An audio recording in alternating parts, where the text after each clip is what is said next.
C'est en Amérique, il y a plus de 3000 ans, que l'on situe les origines de la culture du tabac.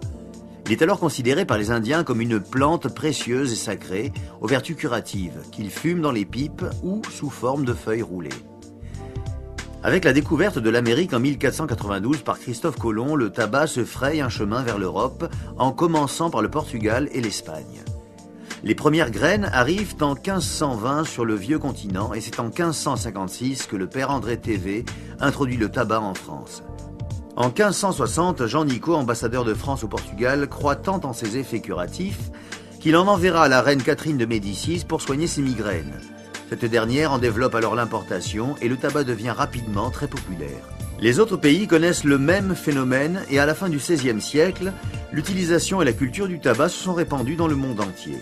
Dès le XVIIIe siècle, les effets du tabac sur le corps humain soulèvent de nombreuses controverses entre les partisans de la plante médicinale et les adversaires qui en dénoncent la toxicité. Mais son véritable succès, le tabac le doit à la cigarette mécanique. Avec l'industrialisation, elle est fabriquée en masse dès 1830 et son usage se généralise à partir de 1860 avec l'apparition des premières marques.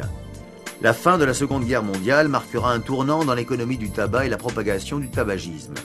Les GIs venus libérer l'Europe amènent avec eux le goût américain.